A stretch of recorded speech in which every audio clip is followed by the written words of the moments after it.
Ravan Glenn, धुंध से ढकी पहाड़ियों में बसा एक छोटा सा गांव। यह गांव बहुत पुराना था। इसकी पत्थर की गलियां समय और रहस्यों से घिसी हुई थीं। गांव वाले उस भव्य वेवर्ली हवेली के बारे में फुसफुसाते हुए बातें करते थे, जो गांव के ऊपर एक साये की तरह मंडराती थी।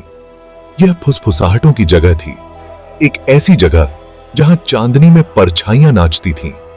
हवेली खाली पड़ी थी, एक भूली हुई त्रासदी का प्रमाण। गांव वालों का कहना था कि यहां भूत रहते हैं। वे एक खोए हुए परिवार के किस्से सुनाते थे। उनकी हंसी किस्मत के एक क्रूर मोड़ ने खामोश कर दी थी। हवेली एक खामोश पहरेदार की तरह खड़ी थी। उसकी खाली खिड़कियां गांव के ऊपर एक भूतिया नजर रखे हुए थीं। कोई भी हवेली के पास जाने की हिम्मत नहीं करता था, इस डर से कि कहीं उन्हें इसकी ढहती दीवारों के भीतर क्या मिल जाए। हवेली एक रहस्य थी, एक ऐसी पहेली जिसे सुलझाने की हिम्मत किसी ने नहीं की। उसी ही सी जैसे था। लीना अलग थी। वो एक सपने देखने वाली लड़की थी, एक ऐसी लड़की जिसे रोमांच की प्यास थी। उसने फुसफुसाहटें सुनी थीं, पहाड़ी पर स्थित उस भूतिया हवेली के किस्से। लेकिन दूसरे गांव वालों के विपरीत वो डरी नहीं थी, वो उत्सुक थी। वो सच्चाई जानना चाहती थी। एक रात चांद की धुंधली रोशनी में लीना ने एक फैसला किया। वो हवेली जाएगी, वो इसके रहस्यों का पता लगाएगी। उसने एक छोटे से बैग में एक टॉर्च, एक नोटबुक और एक पेन पैक किया। उसने अपनी योजना किसी को नहीं बताई। वो जानती थी कि वे उसे रोकने की कोशिश करेंगे। वेवर्ली परिवार कभी खुश था। वे पीढ़ियों से हवेली में रह रहे थे। उनकी हंसी हॉल में गूंजती थी। लेकिन एक तूफानी रात उनकी खुशी बिखर गई। परिवार बिना किसी निशान के गायब हो गया। केवल फुसफुसाहटें और अफवाहें पीछे छूट गईं। कुछ ने कहा कि वे एक काले रहस्य से भागते हुए देश छोड़कर भाग गए थे। दूसरों ने एक भयानक आग की फुसफुसाहट की, जिसने हवेली और उसके भीतर रहने वाले सभी लोगों को अपनी चपेट में ले लिया। लेकिन सच्चाई समय के साथ खो गई, डर और अटकलों की परतों के नीचे दब गई। हवेली खामोश खड़ी थी, एक भूले हुए अतीत का स्मारक। वेवर्ली एस्टेट के लोहे के दरवाजे ऐसे खुलते थे जैसे लंबी नींद के बाद किसी ने उन्हें जगाया हो। पेड़ों से हवा चल रही थी, उनकी शाखाओं को विकराल आकार में बदल रही थी। लीना ने एक गहरी सांस ली और मैदान में कदम रखा। हवा ठंडी हो गई, जिससे उसकी रीढ़ की हड्डी में कंपकंपी दौड़ गई। वह उगे हुए रास्ते पर चल पड़ी। उसकी टॉर्च की रोशनी अंधेरे को चीरती हुई। हवेली उसके सामने मंडरा रही थी। उसका सिलहूट चांदनी वाले आसमान के सामने बिल्कुल साफ दिखाई दे रहा था। खिड़कियां अंधेरी थीं, जैसे खाली आंखें उसे घूर रही हो। उसने यहां किसी की मौजूदगी को महसूस किया, कुछ ऐसा जो उसे हर पल देख रहा था। भाग 5, एक अनोखी खोज। सामने का दरवाजा ऐसे खुला जैसे उसे अंदर बुला रहा हो। अंदर की हवा बासी और भारी थी, सड़ांध की गंध से भरी हुई थी। उसकी टॉर्च की कमजोर रोशनी में धूल के कण नाच रहे थे। वो अंदर चली गई।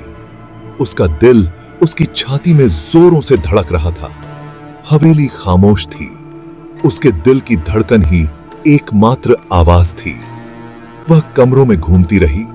उसकी टॉर्च फीकी भव्यता को रोशन कर रही थी।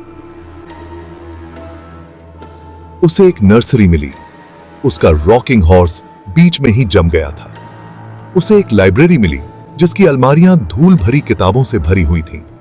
और फिर उसे वो मिल ही गया, एक छिपा हुआ दरवाजा जो एक टेपेस्ट्री के पीछे छुपा हुआ था। सच्चाई का पता लगाने का समय आ गया था।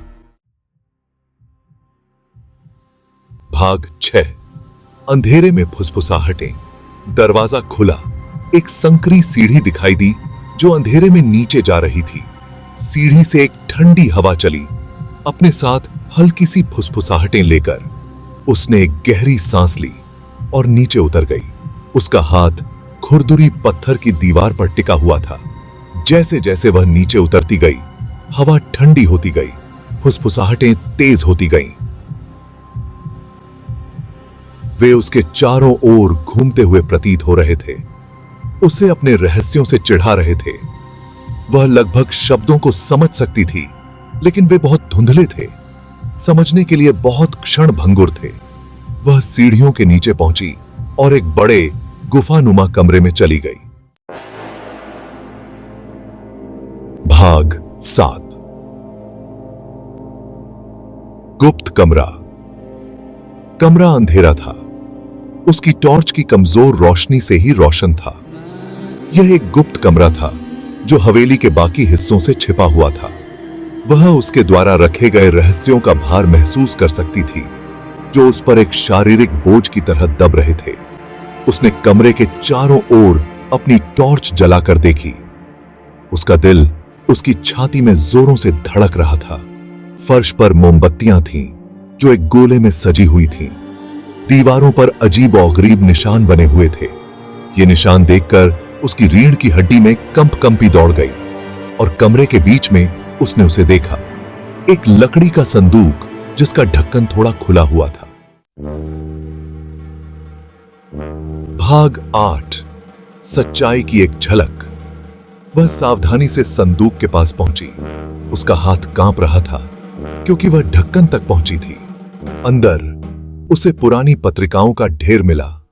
उनके पन्ने उम्र के साथ भुरभुरे हो गए थे। उसने सबसे ऊपर वाली पत्रिका खोली और पढ़ना शुरू किया। पत्रिका घर के पूर्व मालिक वेवर्ली परिवार के मुखिया की थी। उसने अपने परिवार, अपनी पत्नी और बच्चों के लिए अपने प्यार के बारे में लिखा था, लेकिन उसने एक ऐसे अंधेरे के बारे में भी लिखा जो उसे सताता था। एक ऐसा अंधेरा जिसने उन सभी को अपनी चपेट में लेने की धमकी दी थी। उसने उन रहस्यों के बारे में लिखा था जिनका उसने खुलासा किया था, ऐसे रहस्य जिन्होंने उसके परिवार को खतरे में डाल दिया था। भाग 9। साए पास आते हैं। जैसे जैसे उसने पढ़ा, फुसफुसाहटें तेज होती गईं और जोरदार होती गईं। वह अपने साथ कमरे में किसी की मौजूदगी महसूस कर सकती थी, कुछ ठंडा और खतरनाक। छाइयां उसके चारों ओर मुड़ती और लिखती हुई प्रतीत हो रही थीं, अनदेखे हाथों से उस तक पहुंच रही थीं। उसने पत्रिका को पटक दिया। उसका दिल उसकी छाती में जोरों से धड़क रहा था। उसे वहां से निकलना था। वह भागने के लिए मुड़ी, लेकिन किसी चीज ने उसका रास्ता रोक दिया।